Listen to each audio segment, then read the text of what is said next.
We should say that's the tagline for this show. Roger and Rory, Red and Blazers podcast. It's all orgasms. We shouldn't say that. Looking at us. Be amazing. We back like Terence Crawford after a weekend in which Manchester City gave United a bare-bottom spanking in the bucket at Classico. How long left for Ruben Amorim, who in 10 months has gone from smiling, confident winner to a shattered husk of a broken man. We've been there. Those mentality monsters, Liverpool, left it late again to clip a robust Burnley at the last. Are the Reds now just 34 short games away from that perfect season? Arsenal ran rampant to ruin Ange Postecoglou too. Electric Boogaloo. And now it's legal to score non-set piece goals. Watch out, world. Newcastle fans also believe in Nick Voltemade. They found the greatest striker of their modern history, at least when measured by the square inch, after a weekend which we saw so many old friends crop up in new places, unfamiliar faces after the transfer window. To make sense of it all, it's a joy to welcome back Crown Prince of all of North Yorkshire, ruler of all the chocolate oranges, Erling Haaland awards from the new newsletter, The Correspondent. Sign up for it now, people. It's Mr. Rory Smith. Also a shattered husk of a broken man, Rog. I mean, who isn't? That's what I mean. We've all been there. We've all been there. Just the natural state of affairs. Oh, but there's a storm in North Yorkshire, Raw. Tell us about it, because I know it's not going to stop you. I mean, like all British weather, by American standards, it's nothing. But yeah, no, we've had a bit of a power cut this morning, Rog. There was a brief period where I was a bit worried that I might have to do this podcast by shouting to you across the Atlantic. But we've got electricity back. We're back in the 21st century.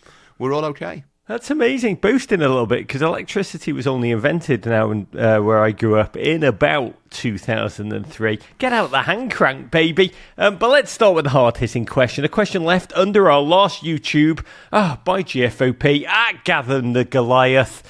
I think reacting to your fresh shaved face. Wanted to know, is Rory getting younger? Confirm or deny? Hard-hitting. Have you seen the film The Substance?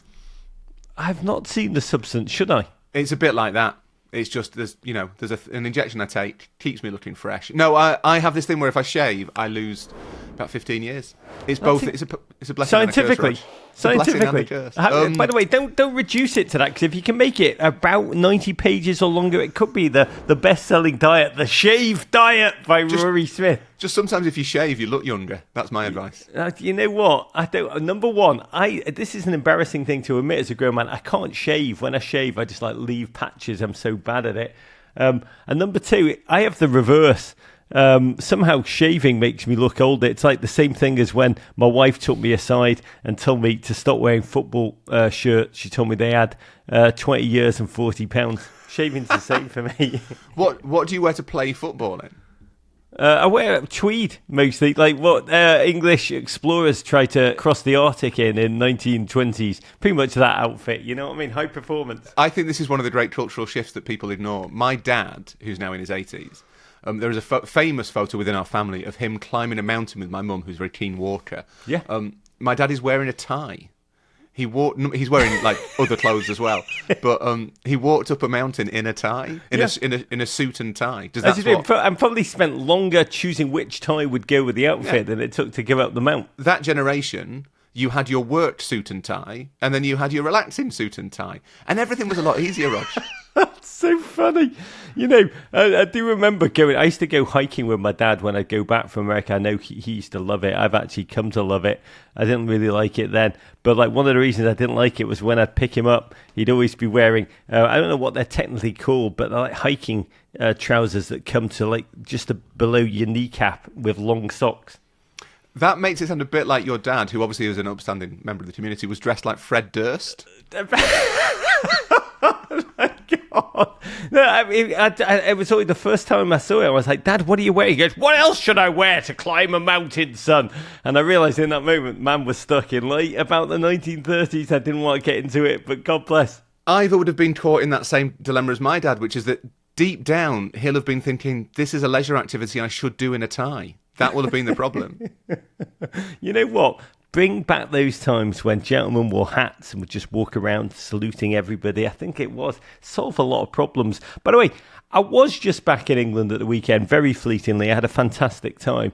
Even though I will admit it felt in moments as if I was the only person in the entire city of London who wasn't on some kind of protest march. It is a wild on the edge time right now. And when I walked around the city, the kind of downtown London, so many protests, so many counter protests, the unrest, the chaos, the fear. What was fascinating to me, Raw, is that all the kind of flickering football shirts that are on the street, people running different parts of the city to Premier League games amidst the madness. What I saw was like fans of different teams scuttling around would like nod at each other as they kind of ran past each other. Football, the thing I grew up with as a kid when it was parochial and frightening in its own right, you would literally fight for your club, your city, your team. Now amidst the current mad reality, for all of its complications, and football is super complicated, the passion for football, the passion for the Premier League, it's like one of the most powerful remaining unifying forces in Britain. Yeah, and even if you think about the sheer numbers involved, Rog, and it has been a weird weekend in Britain, there's no denying that, but I think you had like 110,000 on the Unite the Kingdom march, which was, arranged by a man whose politics I don't agree with, and is a dangerous moment in the country, plus all the counter-protesters. But there'll have been 1 million people going to football matches in Britain, as there are every single weekend, that you get hundreds upon hundreds of thousands of people for whom the weekend is not about kind of playing politics or like militantly demanding that the country be reshaped according to their vision. It's going and doing something that they love with their family, with their friends, with their kids. And I think that kind of contrast is quite important to remember, that's what most British people are doing. That's the thing that matters to most of us. Amen. In every single regard. Why would you get involved in just dark protests when somebody's got to shout at the West Ham board to get out, haven't they? I will only salute flags that have faces of former Liverpool managers on them. That's the future I want to believe in. By the way, talking about the future I want to believe in, the highlight of my trip home, I went to a gallery where there was an exhibit called the Burden Street Fish Shop. It was a chippy that an artist, I think her name was Lucy Sparrow, she is so unbelievably talented. She'd made this entire fish and chip shop, stay with me here, out of felt, 65,000 different pieces of like felt construction, from like the pies, all felt with little smiley faces, mushy peas, right down to the Lucasades, the fish and chips, all of it, just every single item made out of felt. And the magic you felt when you walk in, because it was like an immersive exhibit, it was packed. I came to the simple conclusion, Raw, the world just would feel so much more different if there was a lot more felt fish and chip shops. I have a crucial question, Rog. Please. Was the felt fish felt haddock or felt cod? Both. Both available. Yeah. Oh, that's fine. Okay, yeah. that is it. Then in that case, that is unifying rather than inherently divisive. Yeah, don't try and pull me into your. Don't try and pull me into your protest, Rule. I'm not going there. I'm a big tent fish person. I would go on a march declaring the supremacy of haddock over cod. Would you really? Yeah, 100%. God, are you paid by the big cod lobby? Like no, not the big cod lobby, not cod. No, but the cod themselves want to live, so they're trying to get more people to eat haddock. Maybe that's true. You think that popularising haddock on one side of Britain is a way for the cod to save themselves. You don't want to eat us. Eat those lads. Yeah, eat the haddock. They're much nicer. Yeah, maybe. I would be candid. This is one culture war that I don't think has quite hit America, but it may be the next. We'll save that for other podcasts. Fish and chips, geopolitics today. Lucy Sparrow, you are so talented. I think her last exhibit was a chemist, and Damien Hirst came in and just brought the whole thing. Godspeed to that, to more felt constructions. But let's get to the football. So much to discuss. Arsenal fans, Spurs fans, yes. Liverpool fans, even Toon fans, Bournemouth fan. Joyous days. And talking of joyous days, tomorrow is the day.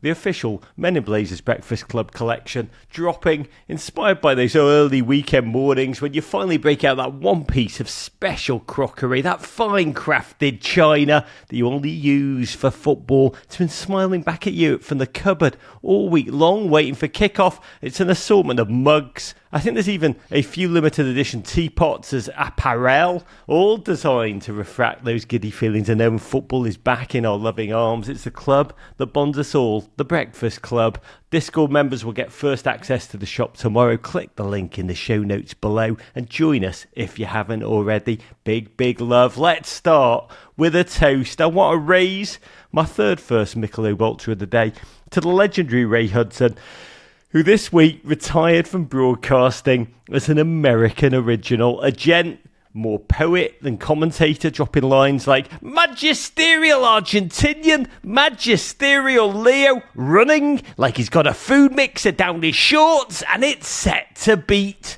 And then converting the passion he feels for football into true human joy. I think Ray's legacy ultimately lies in the thousands of American fans he's drawn to the game through his transcendent coverage, mostly of Lionel Messi's Barcelona and their pomp. And I want to thank Ray for the inspiration, for his friendship. I am so proud to call Ray Hudson a friend. I've learnt so much from you and the unique soundtrack that you provided. Really the sound of a singular footballing zeal sung by a broadcasting lark.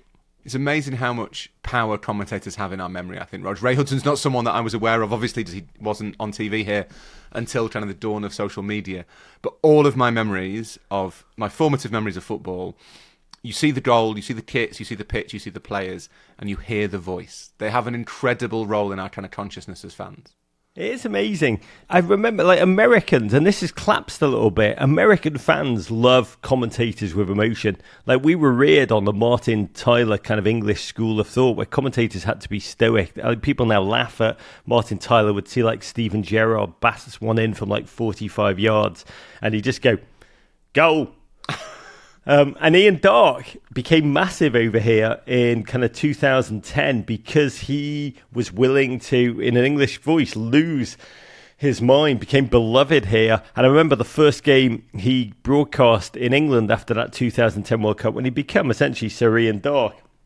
I remember on Twitter, the English fans crackling like, I can't stand Ian Darke. Man is like a giant baby who sounds like he's watching a game of football for the very first time. There is a dislocation between the two. It has collapsed a little bit though, Raw. Like English people will allow a little more emotion. Yeah, it's interesting. Peter Drury, who is the main commentator, the replacement for Martin Tyler here. Peter Drury's reputation in Britain was built on kind of a lot of Champions League football. And his ability to really poetically capture these epic European moments. And that's something that I think Peter's particularly good at. So the line that stays with lots of people is when Kostas Manolas scored for Roma against Barcelona. And Peter's line, I think he probably had it up his sleeve, was, a Greek god in Rome. And there's something about the Champions League that really suits that sort of commentary. I think that now that he's the main Sky commentator, he's doing the big games on Sundays. I think that there is a little bit of kind of quizzical eyebrow raising, because we are inherently not a very emotional people, British people. We don't really feel watch football for joy. We watch it for repression. We want someone just to say, they've scored. It's time for another kickoff. That's what we want. Go. But then if you go back through so many of the iconic... This is a really interesting subject, Rog. Like, if you go back through so many of the iconic bits of British commentary, they are stiff upper lip types, like losing it because football makes you do that. And I think that is the power of there are some people on the pitch, they think it's all over, it is now, which is the ultimate kind of iconic line. It's the power of Kenneth Wolstenholme, who was this old, kind of slightly fuddy-duddy, stuffy British upper-class man. That was as excited as you were allowed to be in 1966. It is now. It's finished. They've won the World Cup. And it's football reducing the stiffness of the upper lip. That's what we like.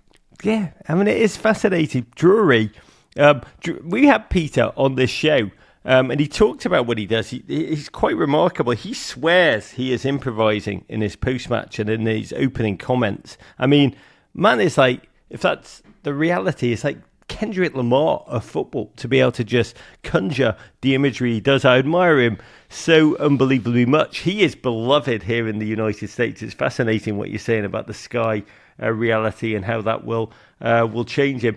And what you just said reminds me of in America when the Champions League was first taken seriously, one of the broadcasters tried to get Gus Johnson, who is like the most, I'd say, cult beloved basketball commentator here, to convert himself through to a Champions League broadcaster. And basketball is just so much, it's like, it's all orgasms. It's just such end to end.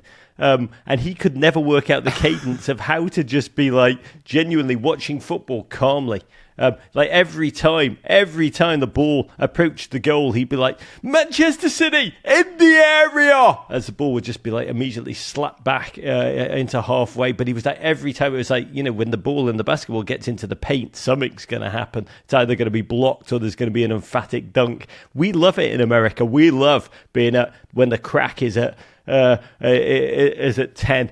You guys love it. Even when like we're seeing something humanly ecstatic, you like to keep the pulse perceived to be at about a 5 or 6. Well, first of all, I think "It's all orgasms" would be a great slogan for the NBA. That would. By the way, who wouldn't watch? Welcome to the NBA. It's sponsored by OnlyFans. It's all orgasms. It'd be amazing. There's going to be a lot. By the way, we should say that's the tagline for this show. It would really catch on. We shouldn't. I mean, we shouldn't say that. Looking at us, be amazing.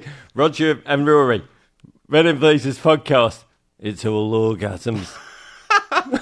Don't think people believe that, even the current digital economy, Rog. The other thing that I think Ayo, if you know, you know. Ayo. The other great thing that British people want from the commentators is to let the crowd speak. That's the key, and it comes from cricket. You are meant to. Silence is the key thing about a British commentator, which is a very British thing, that we will employ someone to do a job, but we want them to do it as little as possible. It's amazing. I mean, and by the way, who couldn't do that? It's like a no-show job. They're very big in sports right now. Before we go off on that, let's start with the football. We've got to get into it. The epic rumble of the broken toys. Talking about Manchester City 3, Manchester United 0. Really the most unpredictable going into this one of how far they've fallen, Manchester derbies of the modern period. We came in, Pep Guardiola's worst start to the season ever. 3 points off 3 games, 2 defeats on the run. United, insipid performances, 11th place, just 7 points between these two teams. It was really a desperation derby, Raw.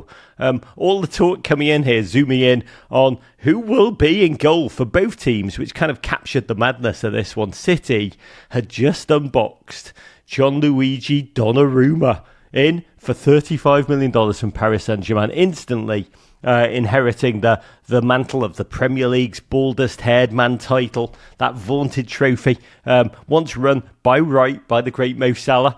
Fix that though. Sunday morning, it was revealed he would, at least for this game, be given the gloves ahead of another new City signing, Paul James Trafford. United, unfortunately for neutrals, had shipped off the slapstick stylings of Andrea Nana to Trabzonspor in the Turkish Superliga. Still not far enough away for some United fans to feel that the goal is truly safe. That left Amorim to decide between Altay Buendia and 23-year-old Raw deadline day signing Senna Lomans in from Antwerp. He went with the known commodity in Buendia. Raw, going into this derby, this once proud game. Remember, these are the 2 most successful Premier League teams of all time. Is it 21 of 33 Premier League titles in between them? But my God, we felt going into this was like a boxcar derby vibe. This was a rubbernecker's delight. Yeah, sort of. They have different orders of magnitude, their crises. That the City are wobbling a bit, and they are not quite the force that they were, and kind of Pep Guardiola's rebuild is still kind of taking shape.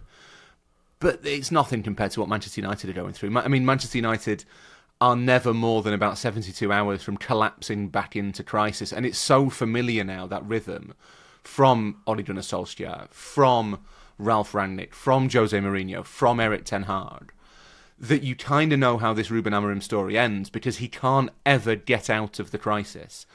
And you knew that if City failed to win the Manchester derby, then at some point Guardiola would start picking up points again. They've signed, arguably the best goalkeeper at saving shots in the world.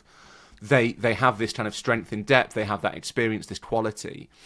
You knew that if City lost, obviously it's embarrassing. Obviously you lose the local bragging rights. But I don't think anyone thinks that Manchester City won't qualify for the Champions League this season.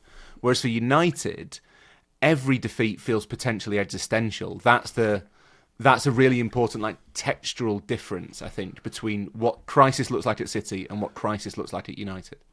To the game, which is the 197th Manchester derby. City fans unfurling banners, quoting the Oasis classic, "Live forever, we see things they'll never see." And that turned out to be true, at least for the next 90 minutes, as City tried to live up to their sense of self. Haaland bearing in on goal within, I think, 16 seconds. Foden, in his first start since the Club World Cup back in June 18th, floating around like the Foden of our imagination. United did their pretense, trying to open up the game with a game plan. They pressed with confidence, made it uncomfortable in the opening exchanges for City. But that's what they do. They remind me of the Chicago Bears under the coach Matt Nagy, who scripted the first 10 plays to perfection, and they always looked so bloody good. But then after that, the players would have to kind of improvise, make their own decisions, and their conviction would totally and utterly fall apart. That's what happened here. All it took was Doku opening up the United backline with some stunning happy feet, ditched Luke Shaw, blew past 4 defenders, initially repelled, but he recovered to flick it back deliciously into the box. And it was Phil Foden who met it instinctively, poetically, clinically, ran one way, headed it the other. Phil Foden is a gent who has struggled so much over the past year. Long-term ankle injury. Talked about the mental challenges that he's experienced quite bravely. This is his first Premier League goal since January. But there's nothing like a derby to fire at the imagination of a local lad. Stockport born. I think this is his 7th Manchester derby goal in 7 games. But still a first Premier League game in 232 days. Raw. It was like watching human catharsis for him in that moment. It's been a really, really rough year for Phil Foden, and there have been points where he started to kind of feel like almost a lost boy, kind of almost as though City were moving on from him. It doesn't seem that long ago that he would have been one of the first names on the team sheet for Guardiola in any major game, and over the last year, maybe 18 months, that has diminished. And I guess it's hard not to compare it to what happened to Jack Grealish. That you wonder if Guardiola feels as though Foden has started to kind of drift in terms of his talent. He's not uppermost in his thinking anymore. So to see him come back in this game that he seems to enjoy so much more than every other game, he's now scored as many goals in the Manchester derby as Eric Cantona. I think he's just one behind Wayne Rooney and Sergio Aguero. He loves scoring against Manchester United. It does feel as though it could be kind of a moment in which he catches light again, that this is the beginning of something else, that this season might look different to last season for Foden. I hope that is a human truth. But then City had enough chances to start to create the narrative that they would rue their missed chances. But that narrative itself was then rendered moot. 8 minutes into the second half, stunning moment of almost collective ballet. O'Reilly, nutmeg Ugarte, Foden then flicked the ball almost like a half elastico to find a running Doku, flipped it over to a full bore charging Haaland. And what thrills me about him, Raw, he's capable of charging like a bucking bronco and then just at the same time execute a delicate chip. It's that contrast. It's like being a great chef, being able to mix sweet and savoury, that makes it all the more profound. But at the same time, there's part of me that thinks that maybe Altay Bayındır should have seen the dink coming. You mean he's not watched much Haaland game film? I feel as though I've seen that goal twice. It's a brilliant goal, and I'm certain there's not much you can do about it. But it does feel as though I've seen that finish before. It's an incredible dink, though. The loft on the Haaland dink. I could write an essay on it. And the thing is about a dink, Rog, that it's a confidence trick, isn't it? It's you're waiting and waiting and waiting, and then sorry, just done it. And that's what makes it so unstoppable. Is that kind of it's the timing of it that Haaland does perfectly, and he does it perfectly. And the loft, the loft. That's the thing. At pace, and then to do that is incredible. Because remember, I watch other strikers, Dominic Calvert-Lewin. I watch Beto. It's more a donk than a dink. Yeah. To do both things, I'm running really fast and now I'm letting something feathery emerge from my person. That's very difficult. Mentally, it's very difficult. One is crush and the other is caress.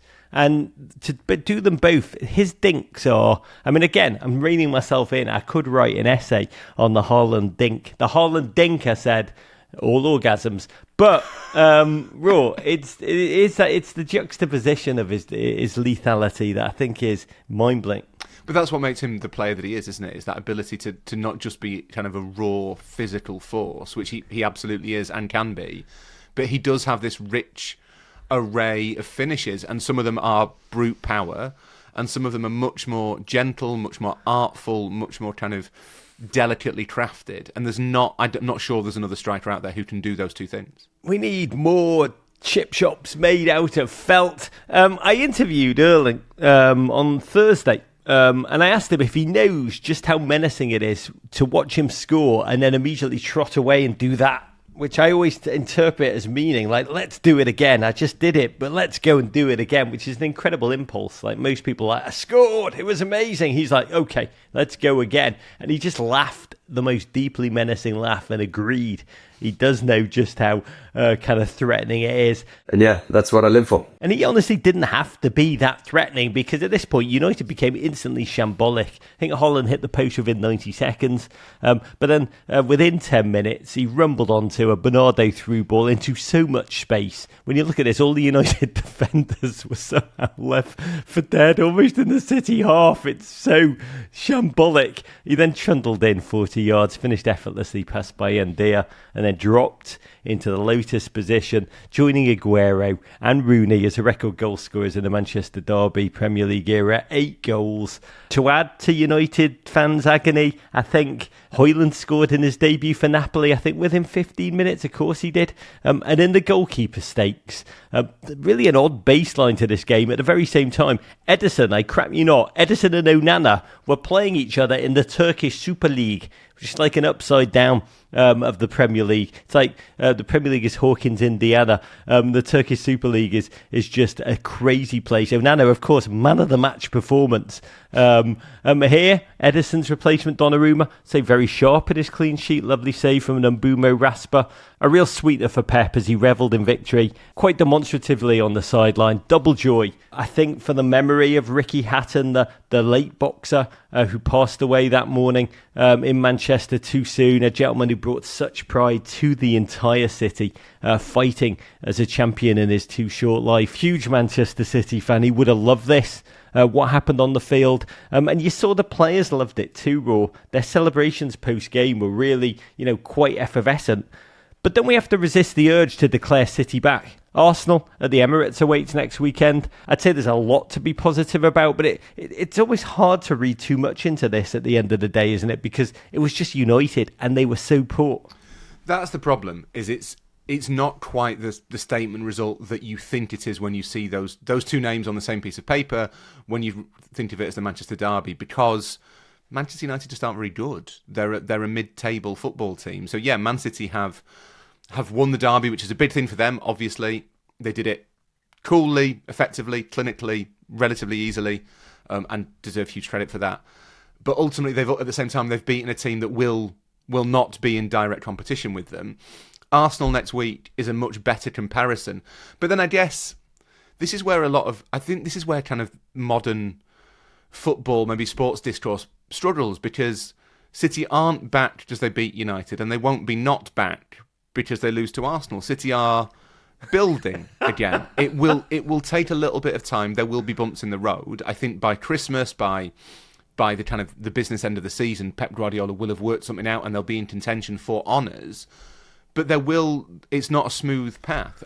I'd want to see them win 4, 5, 6, 7 games, including ones against like meaningful opposition, before declaring, okay, they've rediscovered their mojo. But at the same time, the way they beat United, given the 2 results before that, that's pretty encouraging.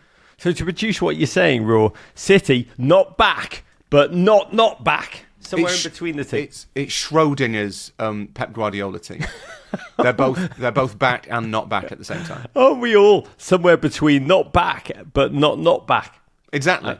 I mean, somewhere in between those two is the meaning of life, listeners. But for Manchester United, 1 win, 2 defeats, 4 points from 4 league games. It's staggeringly poor ROI after spending, $250 million, give or take, in the transfer window. Scored 1 goal from open play now in 6 hours of Premier League football. You watch the midfield constantly overrun.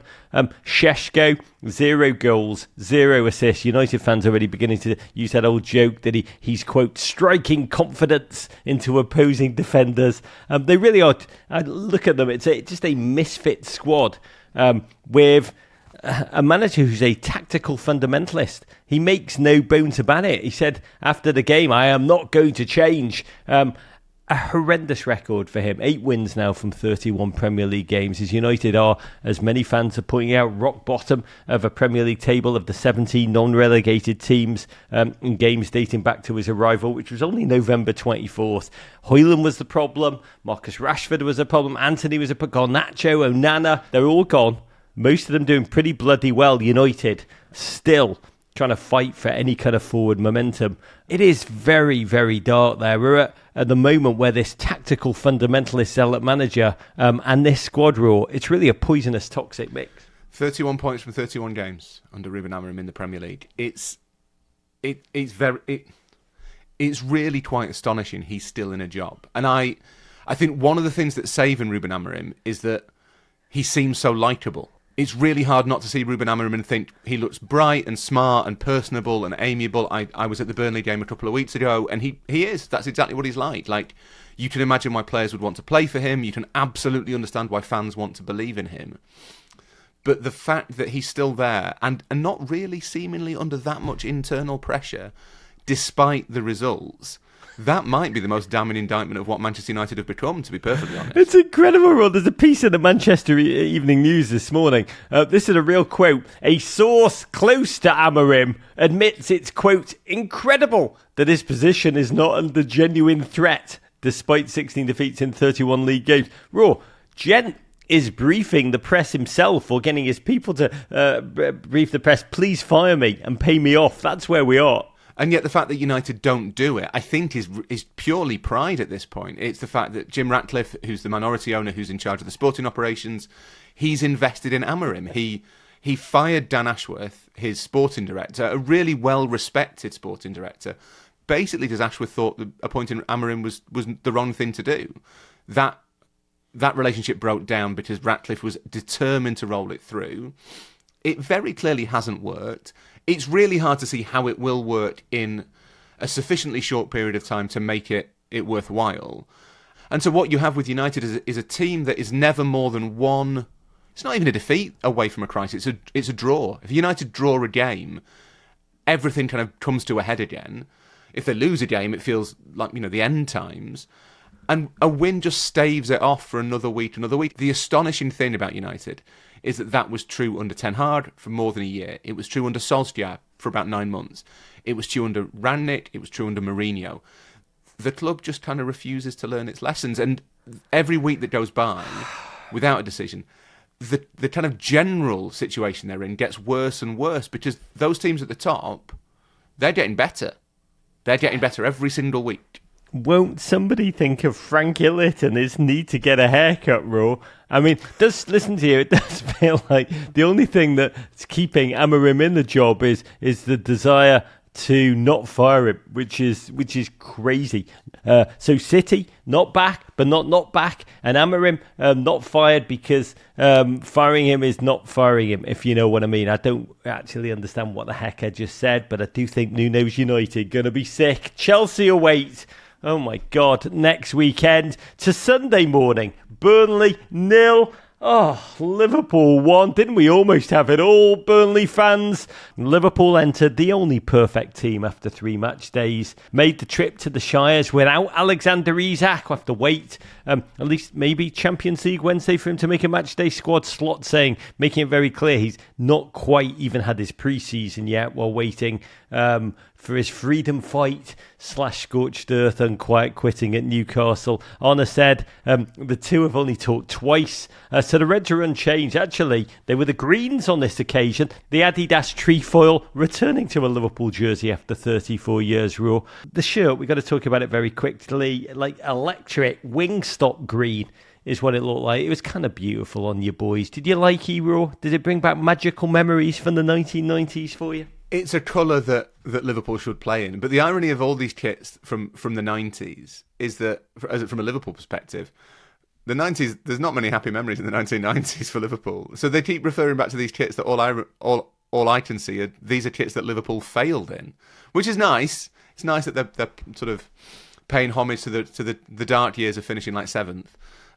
It's a beautiful kit. I like that kit. I think the home kit I'm not that sold on. I've got to admit, I've got to decide about whether Santa should be asked to provide one for my son for Christmas. And I'm not sold on this home kit, but the third kit, the green one, I'm a fan of. Yeah, it's so funny that we're now nostalgic, not for good memories of football, but for good memories of kits, which is genuinely a chef's kiss of just memories eating themselves. There is something really interesting in the fact that so many clubs now do have kits that hark back to that same period, or even to the bit just before the launch of the Premier League in 1992. And I think it's interesting that as a generation of fans, there's obviously something about that era that appeals to us.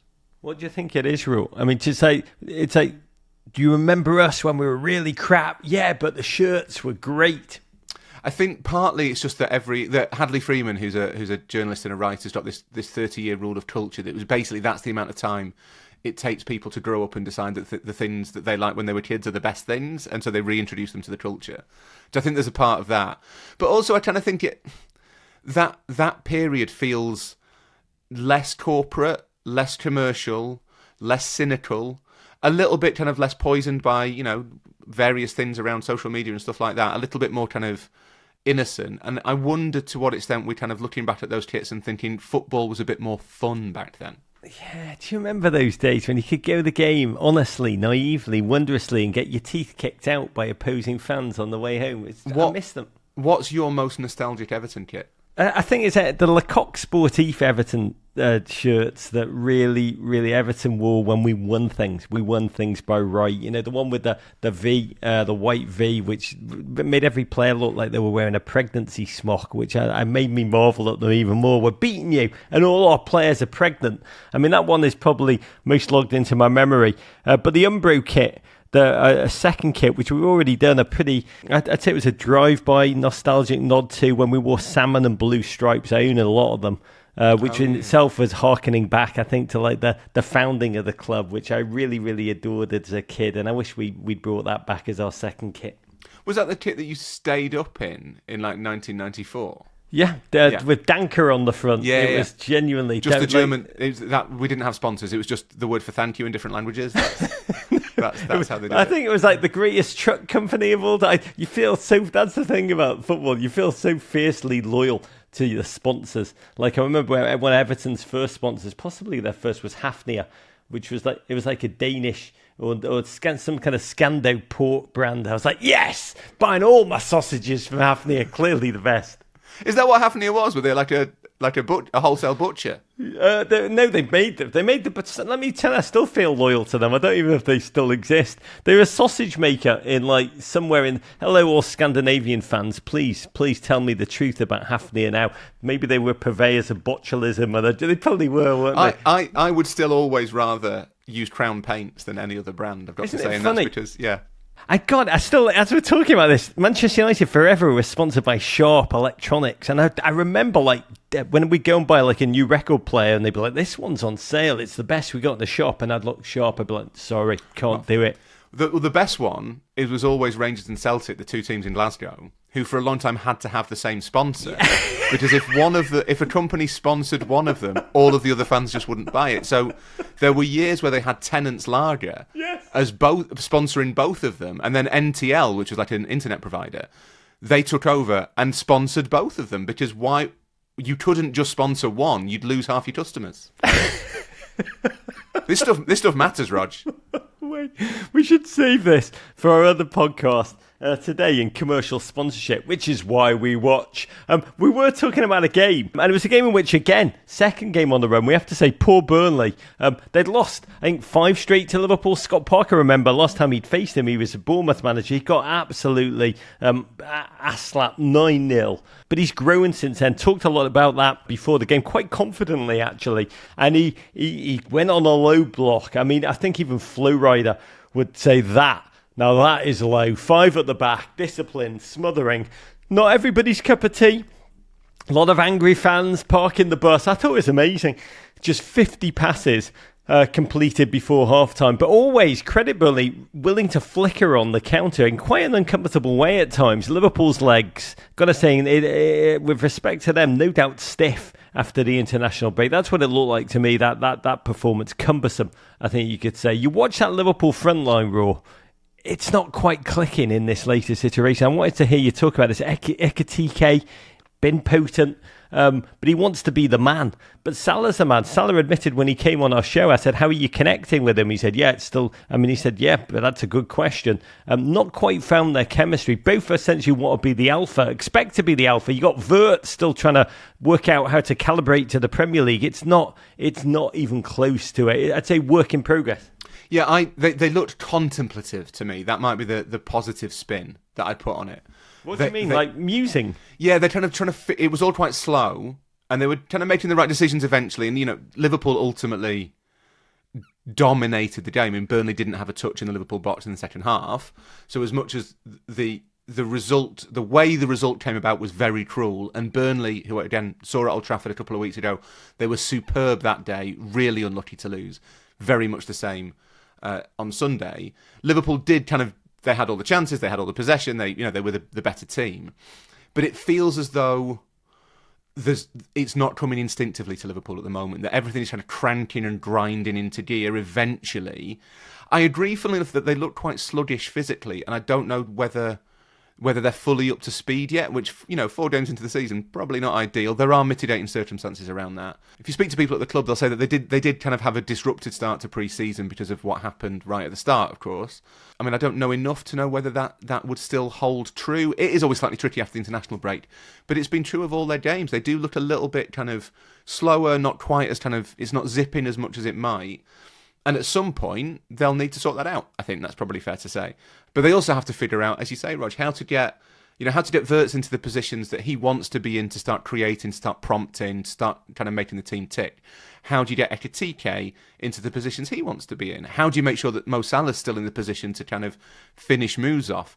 What do you do with Alexander Isak? There are, for all that the results have been impressive, for all that they've beaten Newcastle and Arsenal, which is pretty big, it does still feel as though there's a lot about this Liverpool that we don't really know.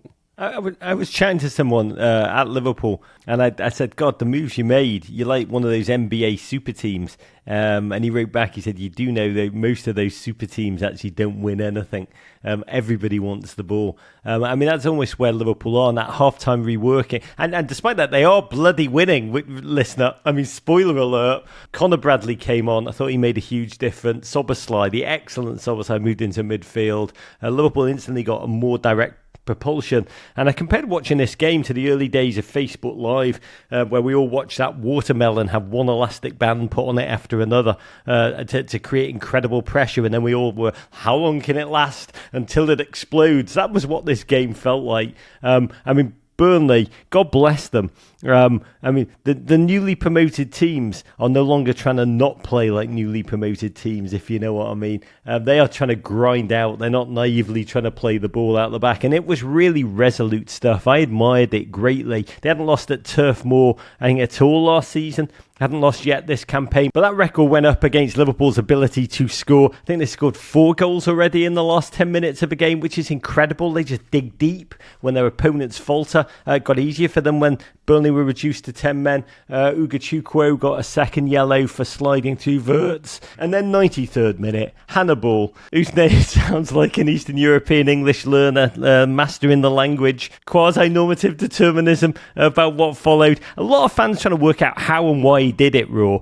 To me, I looked at it, I was more like, this is what Liverpool do to you at the end of games, just exhausted minds, exhausted decision-making. That is a factor, absolutely. And, as I say, Liverpool had all that pressure in the second half, and at some point it becomes more likely that the opposition will make a mistake, that they will make a poor decision. And to be honest, the way the game had gone, where the game was being played, it becomes more and more likely that will happen in the box. But that said, I don't really know, to be honest. The main thing I thought is that that's twice now in 2 games that Burnley have given away a penalty in injury time, and in both, the penalty itself is too severe a punishment. that wasn't Mo Salah tearing through on goal and Hannibal clattering into him to stop a clear goal scoring opportunity. It wasn't even a handball in the middle of the box where there's lots of players around. It was a handball right on the edge, just as the foul at Old Trafford was right on the edge of the box. In fact, I think the foul at Old Trafford started outside the box and then carried through inside the box. And as I said, I think Liverpool probably deserved to win, to be honest. They had far more chances. But, undoubtedly. But it just strikes me as being not particularly just that you get a penalty for that sort of offence. Yeah, I mean, it's hard on Burnley. They did defend like a team co-owned by JJ Watt, you'd expect to. It was cruel, particularly because, week on week, it's the second time it happened. I do think we need a new name for that kind of handball. Maybe it will be the Eastern European handball. Who knows? Listeners, you decide. But what we did know, Salah stepped up, thrashed home the penalty, 188 goals, fourth top Premier League scorer now of all time, and a 95th minute winner, which was probably more expected than the 0-0 draw that it negated. I watched this game on a flight home from London. My friend John Green texted me at the final whistle. He said, Liverpool, like watching the movie Titanic. You know how it will end, but it still gets you. Yeah, I had a friend who was at the Manchester Derby watching it with quite a lot of sort of city's hierarchy. And he said that there was quite a lot of Catalan swearing at the moment that Hannibal handballed it and Salah scored the penalty. Those wins are always kind of heralded as the mark of champions, a team not playing particularly well, still winning the game, finding a way, getting a bit lucky. I don't think it works like that. I think you have to play well to win league titles. Liverpool have played well in patches this season, but they are still finding their way a little bit. The fact they're winning games while they're doing it is quite helpful, but they're still not quite there. They're not quite what Arne Slot, I think, wants them to be. Feel really sorry for Burnley, but the positive, Rog, is that they will have looked at the two games they played against Manchester United and Liverpool and really think, do you know what, when we're playing teams who are not quite as good as Liverpool and maybe a bit better than Manchester United, we will be able to take points because they have shown that they are solid, they are well organised, they are well drilled, and do you know what, they've got a bit of quality about them as well. They stand a chance, Burnley. Yeah, swearing in Catalan sounds like something that comes up when you're watching Netflix with subtitles. Just a reminder, we've got a Men in Blazers Liverpool special airing this weekend on Peacock, featuring some beautiful interviews, honestly, despite the fact I'm in them. And they are about Liverpool, Mo Salah, Virgil van Dijk, and a really reflective Arne Slot. It's available on the Peacock app on Sunday. But let's go back in time to early Saturday morning. Arsenal 3, Nottingham Forest 0. Let's start with the Marinakis night at the Long Knives Roar at Nottingham Forest. What's that old Greek saying? If it ain't broke, don't let it be fixed, or whatever Plato wrote in his dialogues. Last Monday night, if you don't remember, listeners, midnight no less, really a time more fitting for a purge than an orderly managerial transition. Forest announced the sacking of bald Zen god Nuno. Where there's smoke, there's a firing. 21 months in which his tactical discipline, his collective organisation, I think had taken Forest fans to the land of their dreams, into Europe. Best Premier League finish in 30 years. We know this, though. Football is the ultimate "what have you done for me lately" reality. And Nuno was reported to have butted his big, beautiful bald head against that of Edu Gaspar, Arsenal's former sporting director turned newly installed Forest global head of football. I don't know Evangelos Marinakis, but we know he's not a patient lover. And he moved quite ruthlessly and decisively and well, quite Greekly. He said Yasu to our old friend Ange Postecoglou. I'll just say Postecoglouites all over the world, rejoice. Your leader is back. I just kept thinking about two large Greek men bonding over Iraq and Moussaka during the negotiations. A lot of Greek bonding there. Ange fresh off his checks note 17th place finish with Tottenham last season. Don't think he puts that on his LinkedIn Raw. It's all about the shiny Europa League triumph, first major trophy in 17 years, which snuck them into the Champions League. Raw. I mean, what do you make of this? I mean, on one level, Ange has no time to get that buccaneering kind of almost naive football in, no pre-season. He was asked how long it will take before he sees his style. He said it won't be months, it won't be weeks, it'll be Wednesday. I may have to win a trophy to have a second year, mate, was his great line. Forest fans don't seem to be that impressed. One wrote, "This feels like an intoxicating summer romance." Another said, "He'll take us from Betis to Barnsley." It's such a crazy contrast. Nuno, discipline, organisation, Ange, passion, going for it. What do you make of it? I also feel like for Ange, every time he arrives, he's got a point to prove. You could say that few managers are more used to being arriving and instantly doubted, Ro. Yeah, he's got plenty of experience in doing that. I mean, have we already seen the arrival of Ange's style? He lost a Premier League game and one of his defenders got injured. That's the Postecoglou way. It doesn't make sense. From a stylistic point of view, it doesn't make sense. If you assume that Ange Postecoglou is the Ange Postecoglou that was kind of advertised to everybody in the first 18 months at Tottenham. If you look at the Ange Postecoglou who got to the Europa League final and won it, the second biggest trophy in European football, then Forest worked perfectly. Does that Spurs was not the free flow in Tottenham. He can very clearly coach that way. He can do it. And he did it at Spurs. He just didn't want us to think he was doing it. He kept saying, I've not abandoned my principles. Because ultimately, Rog, who is going to stand in front of loads of microphones and be like, do you know what, actually, guys, I have completely abandoned my principles? Ruben Amorim at some point will start playing, 4-4-2, but will insist that it's still a 3-4-2-1 or whatever, because he doesn't want to stand up and say, I was wrong. I needed to change my mind. We don't like doing that in public. We don't live in the age of changing your mind in public. So I wouldn't be surprised if we do end up seeing a Postecoglou who is more than happy to play a slightly different version of Nuno's football. Nuno was very cautious. I don't think Ange will ever be that cautious. But I think he's more than capable of being pragmatic if he needs to be. And to be honest, at Forest, he will have to be, because he doesn't have a squad to play his sort of football, or the sort of football that he played initially at Tottenham or wanted to play at Tottenham. He will have to adapt because it's the middle of the season. And he's working for Evangelos Marinakis, who, no matter how much sort of Greek loyalty there is, as you say, Marinakis not a patient lover. Evangelos Marinakis very much a believer that life should be all orgasms all of the time. All orgasms. How do you say that in Greek? Greek listeners, put it in the comments. I mean, this was always going to be some baptism for Ange returning to North London, where he'd never won a game against an Arsenal who don't lose 2 games on the bounce. Arteta will have ruminated against that 1-0 loss to Liverpool for the 13 days of the international break. He chose to unleash so many of the new toys at his disposal. First start for Eberechieze, Mosquera, resplendent at the back as if he'd always been there. Deployment of the midfield trio of Martins, Ødegaard, Zubimendi alongside Mikel Merino. 3 had last started together quite nostalgically in the 2020 season for Real Sociedad. Ange trotted out the almost exact same 11 to the team Nuno had played in their last debacle, the 3-0 loss to West Ham. Opening exchanges, mostly Noni Madueke, building quite breathtaking highlight reel. Most chances created, most successful dribbles, most touches in the opposition box, most duels, so many mosts. Well, we've got to talk about this for 1 second. Madueke, I'm sorry, I was not familiar with your game. Those Arsenal fans who'd started that petition to try and get him out the club when he signed, do you think they're reflecting that maybe the club scouts do kind of know what they're doing, Ro? We don't live in an age of changing your mind in public, Rog. I've just been talking about that. I was really surprised by the strength of feeling around Madueke. I mean, I get that you don't necessarily want to be signing a player who's perceived as like a cast-off from your rival. I understand that. But it kind of made sense at a decent price, because he can play in 2 or 3 different positions in the forward line. He offers you cover. I don't think anyone thought he was going to be Arsenal's first choice player. He's an inland international.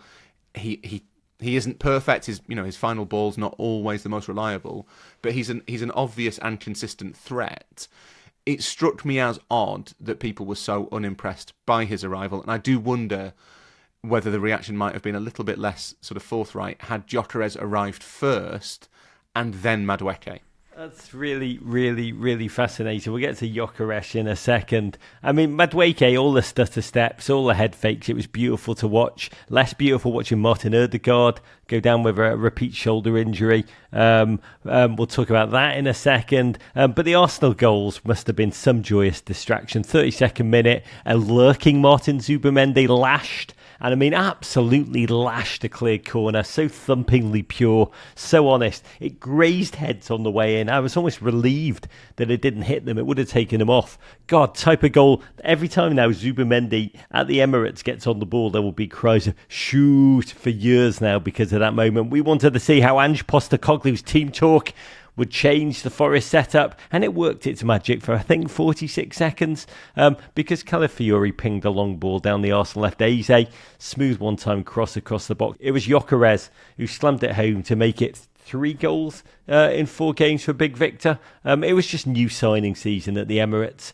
Domination continued, 79th minute. Leandro Trossard made Anne Hathaway's day, slipped it to the back post where Zubimendi again reinforced his status as the Bass they told you not to worry about. First match in his career where he'd scored twice. Well, before this game, 55% of Arsenal goals have come from set pieces. Set piece FC no longer. And there's dark moments. We hope Saka will be back before the showdown against Manchester City next weekend. But really, the headline of this win for Gooners, you got the absence of Martin Ødegaard, Kai Havertz, William Saliba, Saka. That would have doomed them last season. But now in Gyökeres, Eze, Mosquera, Madueke, depth, no obvious weak link that I can see. This is the silky stuff that big dreams are made of, Ro. Yeah, and this is what the summer was about. That apart from Gyökeres and Zubimendi, Arsenal didn't spend a lot of money signing first choice players, but they didn't need to. What Arsenal needed was depth. They needed options, and to an extent they needed fresh legs. And ideally in a game against a team like Forest, what they'd be doing is playing Saka and Ødegaard for the first 60 or 70 minutes and then withdrawing them, letting them rest, not kind of overdoing it. That's when Madueke would come on, or maybe even Eze or Trossard, that they would have that ability to make sure that nobody has to overdo it. But what we've seen over these first sort of 4 weeks of the season is that even when those players are absent entirely, Arsenal have other threats. That Madueke is a threat, Eze is a threat. Trossard, who maybe isn't the most popular player at Arsenal, except with Anne Hathaway, Rog, he's a threat. They've got all these options. I think they have the most complete squad in England. They are the Premier League's strongest squad. Don't know if they're necessarily its best team. That might be a different matter. What did for Arsenal last year was that over-reliance on Ødegaard and Saka. They have solved that. They should now have the depth, the quality to be sufficiently consistent to go one step further. Also, amazing statistic. David Raya, 42 clean sheets in his first 100 games, club record. How we laughed when Arsenal brought him in originally. Athletic Club visit Tuesday in the Champions League. And I think for Arsenal fans, even more than the 3 points, they probably savoured the chance of saying, are you Tottenham in disguise at Big Ange? I want to say I love Big Ange. I love his empathy. I love his leadership. Bookmakers currently have him, I think, 11-1 to win back-to-back Europa Leagues with Nottingham Forest. They're 6-4 for a top-half finish. They're 7-1 now to go down. Godspeed to Ange and all you Postecoglouites. I'd love to hear from Spurs fans, Postecoglouite Spurs fans, how you feel about your theological leader being back. West Ham 0, Tottenham 3. Talking about you Spurs fans, it's really the mood swing derby. 2 teams in real flux. Graham Potter somehow plucked that 3-0 victory over Forest before the international break. But I think probably only temporarily quieten the agony of his tenure. The fan base still feeling really mutinous. But for Spurs, this was the first game they played since announcing much maligned chairman Daniel Levy was stepping down after 25 years. Man who controlled every single aspect of the club. We'll get to more on that in a moment. We're going to talk about the big issue heading into this one, Raw, because the antipathy between these 2 London rivals apparently is such that West Ham felt compelled to ban half and half scarves at the stadium. Not because it's a crime against fashion and football, Raw, but the quote, security reasons. Can you explain how this went down, Raw? What was behind this decision?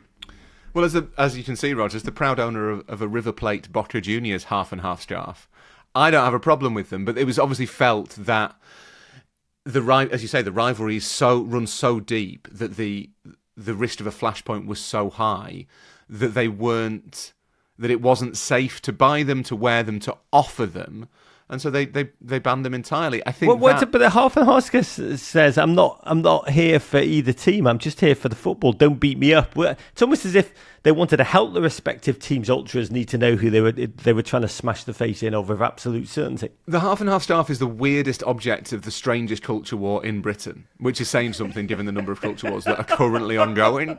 It's a souvenir. People buy them as souvenirs, just as they might buy a programme or they might buy a trinket from the shop. all right, maybe you should buy a programme. Maybe that's a more important part of kind of football's history and mythology, programmes that have always been that memento. But there's nothing wrong with the half and half scarf. And as you say, the message of the half and half scarf is, I'm not sufficiently committed to either of these teams that I want to fight about it. Yeah, don't bring me up. Find somebody else to kick the teeth in of. And it's almost like football authority saying, no, there can be no fence sitting, only fight. You're not sufficiently well divided along tribal lines, my friends. It's very strange. Yeah, it's a very strange thing. I wonder if it's there can be no grey area here, my friends. The world needs black and white in every position. I wonder if they just felt that kind of the stalls offering them would face violent complaints from customers. But even that seems a bit strange. You see half and half scarves on offer now basically at every single game. And I think that includes like the Classico. You can buy a Real Madrid Barcelona half and half scarf. The more I think, I've always hated half and half scarves, but the more I think about it, like one of the things that I abhor in the world is how everything's now black and white. I always do want a bit more nuance. You know, people will be willing to sit in the grey zone. The half and half scarves, ultimately, the ultimate nuance. Would you be happier if it was the half and half scarves? So it was like West Ham's claret and blue and then Tottenham's white and navy. Yeah. But instead of saying both clubs' names on the front, it just said, I hope the game's the winner.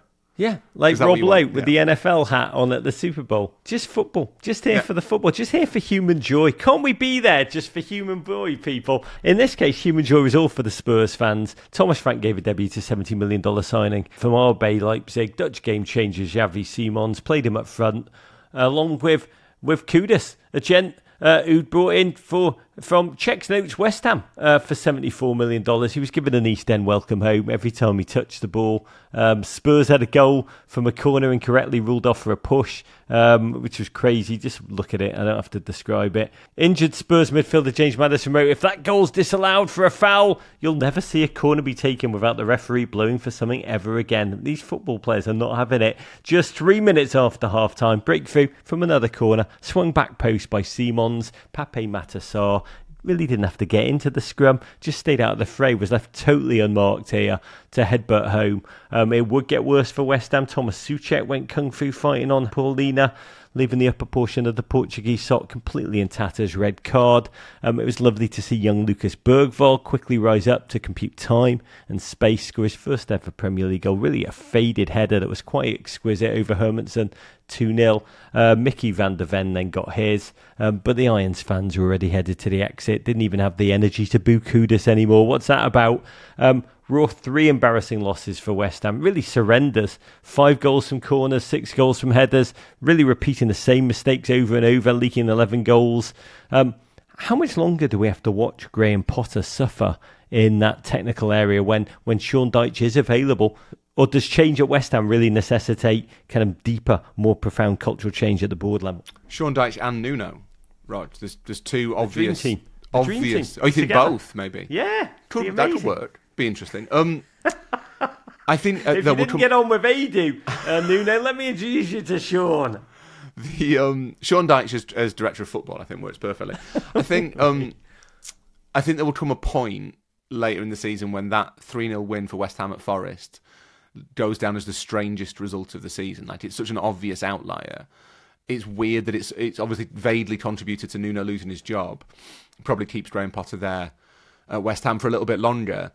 Potter's a really admirable story in loads of ways, and it is quite difficult watching him suffer like this, but there is no way that he remains West Ham manager by December unless there's a really stark improvement. But whether that solves any of West Ham's problems, I don't know. They are, I think, maybe the unhappiest fan base in English football, that there's an existential futility to be in West Ham at the moment that isn't to do with the manager, it isn't really to do with the players, it's to do with the board's lack of ambition, their lack of vision, their lack of purpose, really. It's not entirely clear what West Ham are for at the moment. And we drift. Yeah, and any club that's in that position, no matter who the manager is, as soon as there's a bad run of results, or, as you say, an obvious weakness from corners or set pieces or whatever it might be, it doesn't take much for everything to curdle and turn. And West Ham seem to exist now, ever since that Conference League win under David Moyes, they seem to have existed in this sort of permanent state of dissatisfaction. And I don't really know how they get out of it.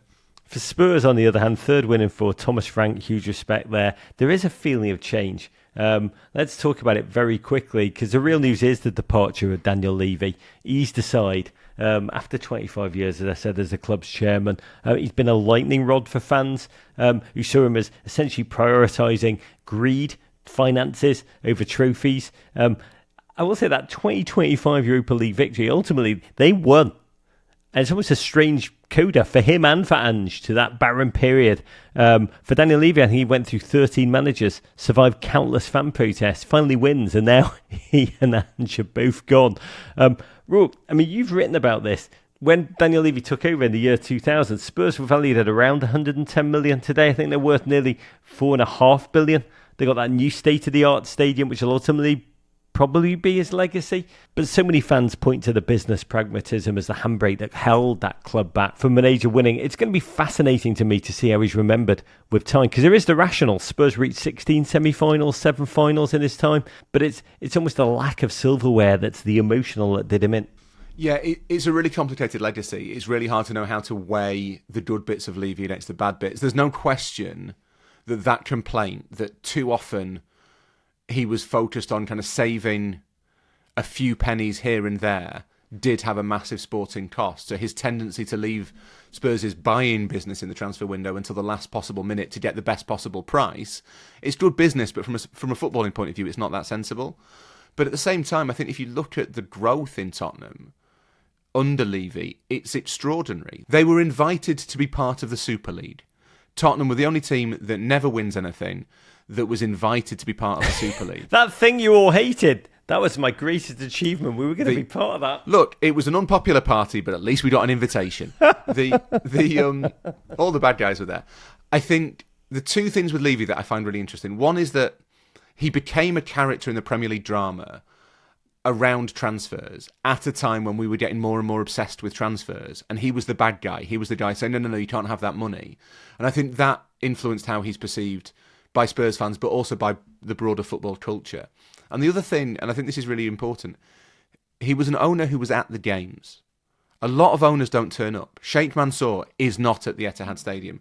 John Henry rolls into town every so often to watch Liverpool, but not every week. He's certainly not going to away games. Same with Stan Kroenke. May even be the case with Todd Bowley. There was a long time when Abramovich wasn't there. Daniel Levy's not a nation state. He's not an American private equity fund. He's not a kind of faceless corporate entity. He was a guy that sat in the director's box and you could shout at. And in a way, I wonder if that made him more of a lightning rod than other owners might have been, just because he was so present. That was the mistake, turning up. Never go to a football match. That point turned. I thought you were going to say that you praised him, but you're like, that was an idiot move. How's he going to the thing? Yeah. Just be a faceless corporate entity. Change your name to some sort of have no venture customer service solutions. Staff. Just like keep people in voicemail. That's how you do it. Serve the people badly.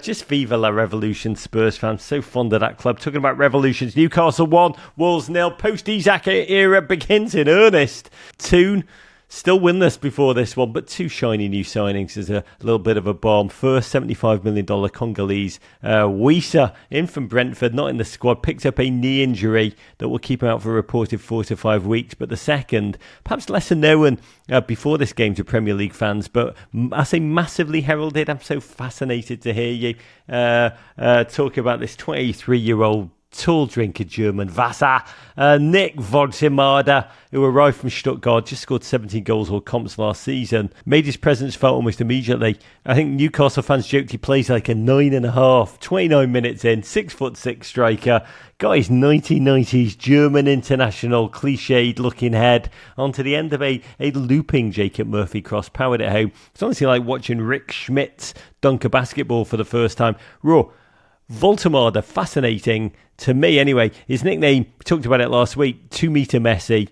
Gent's a huge man, but with a small man's touch and ability to dribble. I think he only became a First Division team regular 9 months ago. Very little track record data-wise to go off. We don't even know if he's got the physical endurance to play a full season yet.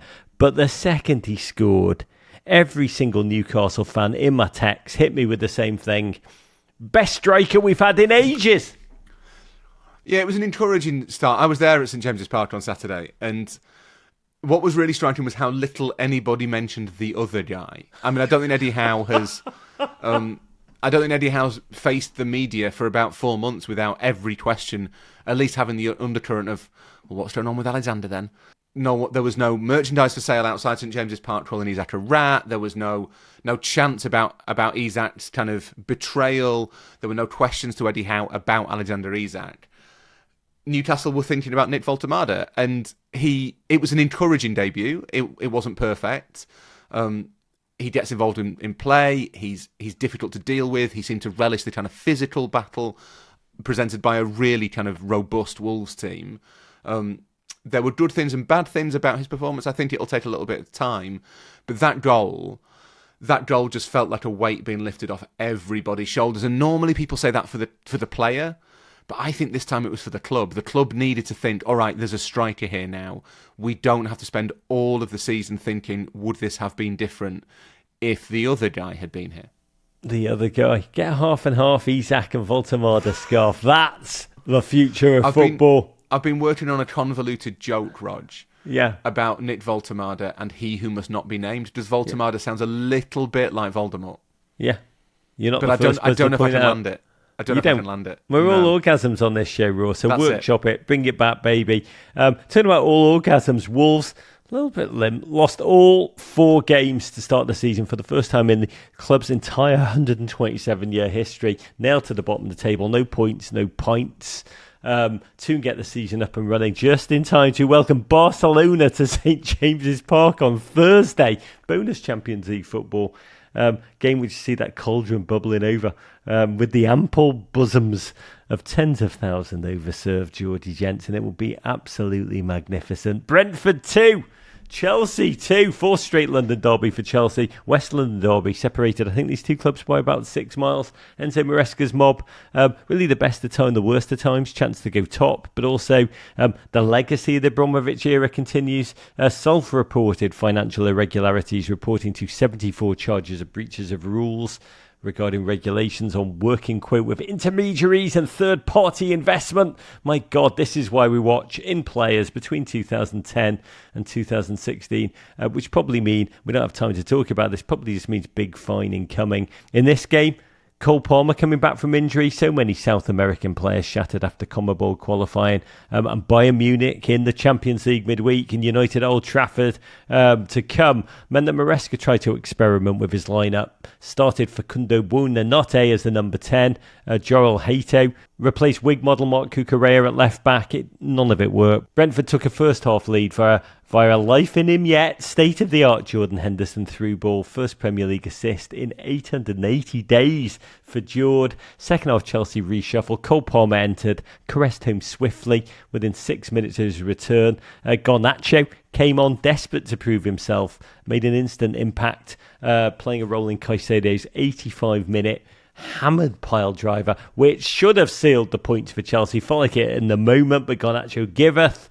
Garnacho taketh away, then went to sleep on the far post, lost his man. Almost invited Fabio Carvalho to tap in a 93rd minute equaliser from a Kevin Shard. A long throw, they're back like low-rise pants and mom jeans, back in fashion for Brentford and many clubs who are trying to find that competitive edge. I've got to say, the Bees, tenacious, resolute on the counter. We wrote Keith Andrews off. He's overperforming Raw, but this Brentford team, how is it emotionally for you? 4 former Liverpool players on the field. They're almost like a Liverpool B team or a Southampton of the day C team. Your Reds, even when they're not playing, they're winning. Yeah, I think that they're all at vaguely different stages. For Twiveen Kelleher, the goalkeeper, I think it was a really smart move. Henderson, I'm slightly surprised by that he's wearing the red and white stripes of Brentford and not the red and white stripes of Sunderland. But I guess it's a mark of the fact that one of the things Liverpool have done very well in recent years is sell players. And this was an important result for Brentford because Keith Andrews is a novice manager. The squad has lost Wissa and Mbeumo and Thomas Frank and Christian Norgard, who is a really important kind of character in the dressing room. Brentford are interesting because they've lost so many of the central points that kind of made them a Premier League team that were the stars of them becoming a top-flight side consistently for the first time in a long, long time in their history. And it did kind of feel as though maybe in losing those players and losing Thomas Frank, they might have the magic might have rubbed off. This was a start, I think, to seeing whether there is a second act for Brentford. God bless. It's very similar storyline in other games. Bournemouth 2, Brighton 1, the battle to be the brightest of the bees. And top of the two-team South Coast table, Bournemouth came in looking for the third win in a row. Just seen off Spurs in London before the break. Brighton also registering quite seagull-sized upset. They toppled Manchester City. This game I probably look forward to more than any other as a neutral. Bournemouth went ahead with the quite electric Antoine Semenyo, continuing his pick-me start to the season, plucked the ball out the sky, teed up an Alex Scott master blaster. Scrappy Brighton propelled themselves back in, a Matoma header, only for some quite calamitous defending to enable Semenyo to convert the winner from the penalty spot. Bournemouth, this is incredible, up to fourth in the table, 3 wins in a row, largest points haul ever after 4 top flight games. Despite, as you just said about Brentford, so many bloody key losses in the transfer window. They're honestly Hydra FC in many regards. I had Tyler Adams on last week. I love Tyler. I talked to him about how they've done it. He was pretty much like Andoni Iraola is just a tactical and motivational genius. He described the way they press in great detail, and it was amazing. But really, challenger last season for them was the thinness of the squad, Raw. That second half of the season running out of gas. I think that's still a big unknown, almost lingering like a storm on the horizon on a beautiful sunny day. Yeah, but I suppose what we don't know is, to what extent has Iraola learned from that? Because that was the issue last year, and it's one of the natural limiting factors for a club of Bournemouth standing, which is that you lose a lot of players, you bring a lot of players in, you have to bed them in, they all get up to speed, you have this kind of intense physical style which allows you to compete, and then after 6 months or whatever, the players are tired, and also the opposition kind of knows what's coming, and at that point results tail off. But Iraola's really smart. He may well have learnt from last season. He may well have figured out that he has to kind of protect his key resources a little bit more to make them, to enable them to produce for longer. So I think at this stage, it's probably worth thinking about, how far Bournemouth can go, because to have recovered, they played brilliantly in that first game at Anfield, but they've won all 3 since. They've been to Spurs and won. They're a team to be taken seriously. Always attack, never surrender. Up those Las Vegas Golden War cherries. Crystal Palace 0, Sunderland 0. 2 of the most low-key stories of this Premier League season. 2 teams who are probably the most possession-averse, but Sunderland 7 points after this game. Palace, your owners, had the longest unbeaten streak in the Premier League, 10 games and counting, baby. Sunderland, stubborn Sunderland, are in 7th place. It's remarkable to witness. All of these newly promoted Premier League teams point up.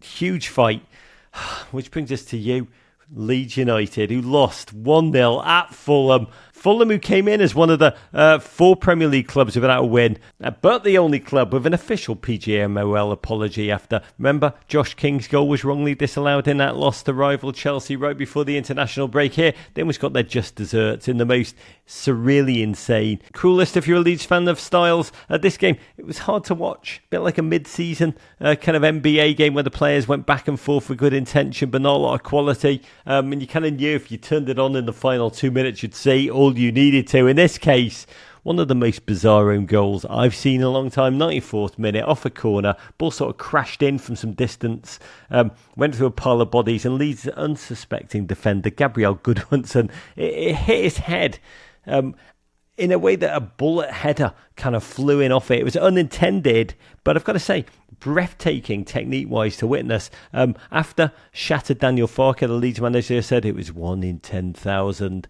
Hard not to feel bad for every single Leeds fan. Raw, Leeds in London. Incredible disaster class of a record. 9 straight defeats now in the capital city, dating back to May 2022. Is it possible to be tactically vulnerable to an entire city? I think it is. I mean, generally, people from Yorkshire do feel slightly unnerved when they get to London. They just want to leave as quickly as possible, and that's obviously the approach that Leeds take, and I back it. To be honest, I back that style. They didn't have to. It's historical and cultural, not footballing. It is. It's to do with cultural rejection of what the capital stands for. Of the South, the entire South. We're only going to win games in the North, lads. I think Leeds have to improve on the road. Yeah, they'll be all right at Ellen Road. They'll get points at Ellen Road. They've had a decent start to the season, but I do think that that point that they could have got at Fulham if they just held out for 3 more minutes could have been quite vital. That said, the goal itself is just intensely unlucky. And also brilliant. in its own way. Bite your arm off for a goal. Everton 0, Aston Villa 0. Back to our new stadium. By the way, if you've got a moment, go to our YouTube, find the interview I did with the architect of that new stadium, an incredible American human, Dan Meese. He built, designed, created, imagined the Hill Dickinson. His talk about it is fascinating and really, really life-affirming. But back to the new gaff. We entered with Jack Grealish, main character energy in this one. How do you follow up your Player of the Month award by facing your beloved boyhood club who grew you from fan to academy product to captain to hero? In a way, Jack was, God bless him, Benedict Arnold, Brummy Benedict Arnold in this one. Everton dominated. We kept dumping the ball to Jackie G at every opportunity. We don't have real fullbacks right now. And I think Moyes has really bemoaned our ability to get one in the transfer window. It was a strange reality. It meant that our opponents can just focus double and triple teaming, which you rarely see. Jack Grealish and just diminishing the threat of his tiny, tiny shin pads. Also, lack of a true striker. Bless you, Beto. You're an incredible human being. Means that we don't have any kind of potency in the middle. But talk about that. Villa, shadow of their Champions League menace of recent memory, created almost nothing. I think just one save for Jordan Pickford all day. Want away, now stay. And I love Villa, man. Emi Martinez made a pair of incredible saves to keep his team in it. But Unai Emery's mob, Raw, unbelievably, yet to score this season. 167 teams, only they have not put the ball in the back of the net. Fifth side in Premier League history not to score in their opening 4 games. It's really remarkable. I was shocked when Harvey Elliott, Liverpool player in exile, came on and did not kill us. Like, I don't even know who we are anymore, honestly. We had so much fight. I think the takeaway from this, the disappointment I felt that we did not beat Aston Villa, Raw. I would have bitten your arm off for a draw against Villa last season. Not dreading to watch Everton Football Club. It's almost like an emotional trophy in its own right, Raw. But at the same time, you seem to have transferred that dread onto Villa, because the demise in kind of the positivity around Aston Villa is really extraordinary. And I don't know to what extent it's been invited upon the club itself by complaining about financial limitations, by continually kind of saying, oh, we can't be the club we want to be. And it just feels like a remarkably, for all they've achieved, for the fact that Unai Emery is clearly an excellent manager, they're in Europe again this season, there's so much to look forward to. But Villa themselves, the fans, the club, the players, they all just seem so kind of down all of the time. And it's starting to sort of bleed through into their performances. We talk about sponsors, Rule, the legacy of Kazoo Twins. Once Everton and Arsenal, always Kazoo Twins, cut from the same cloth. Godspeed, Unai. I do need to quickly sing out the praises of Grant Downs of Magnolia, Ohio, latest GFOP, to write, I don't like to be overhyped, but a Pulitzer Prize winner for poetry chant for Jack Grealish. Grant wrote, Rog and Rory, GFOP, Forest fan from Eastern Ohio. I loved your segment on the pod this week about the history and development of songs and chants, especially Rory's deep dive from his reporting. I wanted to share my take on a song for Grealish that came to me when I listened to Jack and Diane. I won't sing it, but the lyrics are amazing. Little ditty about Jack's headband, holding back those locks, doing the best it can. Jackie already is a football star. Cards are still going to help him score from afar. Oh yeah, blues rule on, long after the thrill of Goodison's gone.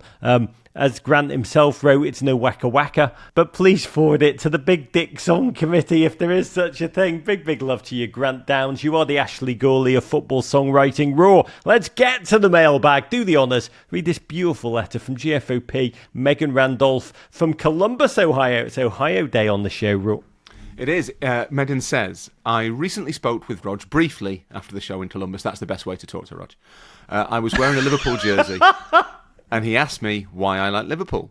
I told him I almost became an Everton fan because of him and that I chose a different path because that was the more succinct answer. It's also a completely valid approach. The truth is, I also became a Liverpool fan because of the podcast. I've been listening for quite some time without having a team when my dad passed away suddenly only a short time after my mother passed away. Depending on your viewpoint, my father either ruined or improved my sense of humour by exposing me to British humour at much too young an age. Monty Python, Lovejoy, Morse, not comedy, very much not comedy. Are You Being Served? And most not notably... comedy. I mean, Are You Being Served is borderline. I'm sure Are You Being Served is not the sort of thing that is shown on television anymore. and most notably A Hard Day's Night.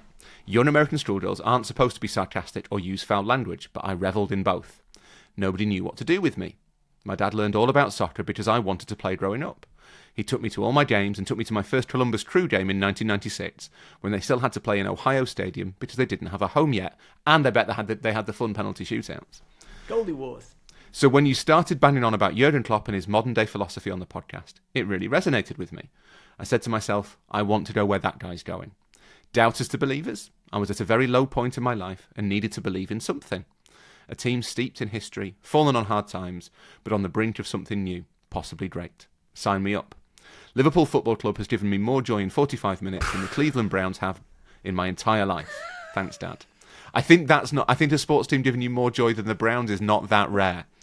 The question is, how did you become a Liverpool fan, Rory? And do you think you'd be a different person if you supported someone else? Well, I honestly don't know the answer to this for you. Do you think you'd be different if you were not a Red? It's a really interesting question, isn't it? Like, to what extent does who we support shape our worldview? And I think it probably does in ways that we don't quite understand. But I think the most important thing is always the same, and that's that you're a fan. And being a fan means you're part of a community, and that remains true whoever you support. I'm a kind of I was a forced glory hunter, Rog. That's the real answer. So my half sister, my dad's daughter, from his first marriage, lived with us when I was very young, and she's much older than me, not much older than me. She's sort of 15 years older than me. And she grew up in North Wales, because that's where my dad was living at the time. And in North Wales, as you will know, Rog, there are two choices. You either support Liverpool or you support Everton. Wrexham. Or now you support Wrexham. Often, I think at the time, you supported Wrexham plus one of the two Merseyside teams. Correct. And Mary supported Liverpool. So she was the person who was most kind of engaged with football when I was 3, 4, 5. She gave me a Liverpool shirt. She taught me to support Liverpool. And I didn't really have a choice at the time. We didn't. My dad's from Leicester. He was a lapsed Leicester fan. My mum wasn't interested in the slightest. Leeds were obviously my local team, and I'm really fond of Leeds, but I'm not from a family that is from Leeds, so they weren't really an option. The only person in my family who supported a football team actively was my half sister, and she supported Liverpool, so I supported Liverpool. Would you be different, Will? I don't know. Yeah, but I think so. I think it's such a central part of your identity that who you support probably does have a weight on who you are. I can't tell you in what way I'd be different, but I think I probably would be. Yeah. I mean, I've told this story before. My dad actually came on this show, and you should Google it and find it if you want to hear him. He used to, when he was a kid, go and watch Liverpool and Everton week on week, which was really common back then. Football was really the only entertainment in the city at the weekends. He'd go as an 8-year-old with like a pack of street urchin friends. They go to both. And then one day he decided I have to support one of them, going to commit to one of them. Went to a newsstand, bought what you bought in those days. People didn't have the money, or they didn't even sell or commercialise jerseys. You bought a rosette, essentially a big coloured button. And he wanted to buy a Liverpool rosette. And the newsstand owner said, "Oh, we've sold out of those, mate." And being 8-year-old and wanting instant gratification, the news guy said, "But we got lots of blue ones left." So my dad bought one, and we committed to Everton for that just snap chance of reality. Thus we became Blues almost by quirk of fate, committed ourselves to this journey, this lifetime of pain, sliding doors. Think about it a lot. I want to be clear, I would not want it any other way. And I asked my dad in the show, when he came on, I asked him your question, Megan from Ohio. I said, would we be different if we were Liverpool fans? He didn't even wait a beat. He said, yes, we'd be unbearable. All that winning, he said. He firmly believed, and he articulated it really well. He said it was the losing, or what he demanded we call non-winning. He would never say Everton. He would never say we lost. He couldn't stand saying that. He'd say it was a non-winning weekend that shaped us. He was very English, very stoic. This kind of captures your thing about commentary at the top. He believed that how you face up to pain and suffering and misery defines you. So let's just say he loved being an Evertonian, gave him exactly what he wanted in life: fortitude, tenacity. I think most importantly, learning how to celebrate the meagre scraps of happiness that are doled out to you and cling on to them. Like the Tarkowski goal in a draw. I am aware how funny that is, but it did feel like the greatest win of all time. And I love that approach to life, really. So I can only second that. And I will say, as a Chicago Bears, White Sox, Everton fan, it would be so nice to experience, even like medium-term lasting joy, Raw, for one season. But do you think your dad was like that, and it just so happened that being an Everton fan suited him? Or do you think being an Everton fan made him like that? God, you can't be hypothetical about history. It's impossible for me to separate the two. I just know that he was so glad, so elated, so defiant with the choice retrospectively. Like, I do think there's a reason. We can do a whole podcast on it. Why you've drawn to the team. Is there something inside you that chooses the team, or something about the team that speaks to you and fuses? And it is ultimately the greatest beauty. And I just say, Megan Randolph, thank you for that. I loved it, all of it. Send us your postal. We'll send you a coveted MIB patch. Keep sending in your letters and questions for Rory and me. We love them. They lift us. meninblazers@gmail.com. That's it for today. One more quick big thing. Really, seriously, one of the joys of Men in Blazers is this community we built together. We're a band of football lovers. We are spread across the nation, across the world, connected by the joy, the pain, the wonder of this game. Every single year, we try and collect your voices in our annual GFOP survey. Your opinions, your insights, your feedback helps us understand what matters most to you and how we can make this community even stronger, from the pods to the newsletters to the live shows. Your feedback, which takes a minute of your time, it shapes everything for us. Takes a couple of seconds, helps us create something even better together. So grateful for your time. Honestly, who doesn't like answering questions about themselves? Link to complete the survey is in the show notes. So thank you for filling this in, and for a lucky few of you, we'll make sure you get free gear from the Men in Blazers store. Some of you will win that. It's the least we can do. Also this week, New York City, come join me Thursday night live on stage with the New York Knicks, Carl Anthony Towns and Josh Hart amongst the guests at Terminal 5. Can't wait to raise a pint with you. Raw, we'll take Euro nights this afternoon. It's out tomorrow, and the Champions League is back. I'll go live YouTube Wednesday post Liverpool Atletico. With the great James Horncastle. Come and join us then and have your say. But Raw, huge love to you, you Crown Prince of Harrogate. It's Champions League week, Rog. This is when everything starts. This is it.